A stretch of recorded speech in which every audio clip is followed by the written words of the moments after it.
अस्सलामु अलैकुम वरहमतुल्लाहि वबरकातुहू। प्यारे दोस्तों, हमारे और इख्तलाफात हो सकते हैं, लेकिन दीन के मामले में दीन के लिए हम कल भी हाज़िर थे, हम आज भी हाज़िर हैं। इस्लाम के लिए हम कल भी हाज़िर थे, हम आज भी हाज़िर हैं। और इंशाअल्लाह इस्लाम पे मर मिटने का जज्बा कल भी था और आज भी है। मेरे नबी से मेरा रिश्ता कल भी था और आज भी है। इंशाअल्लाह वीडियो पसंद आए तो हमारे चैनल को सब्सक्राइब करें, लाइक करें और कमेंट करके हमें बताएं कि आपको वीडियो कैसी लगी।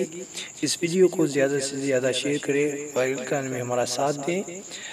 इंशाल्लाह हम नई से नई अच्छी से अच्छी जो है ना वीडियो अपलोड करते रहते हैं हम दोनात की, तो हमारी सपोर्ट करें। इंशाल्लाह हम जो है ना हम दोनात की वीडियो जो है ना अपलोड करते रहते हैं, तो हमारा साथ दें। अल्लाह ताला हम सबको सलामत रखे।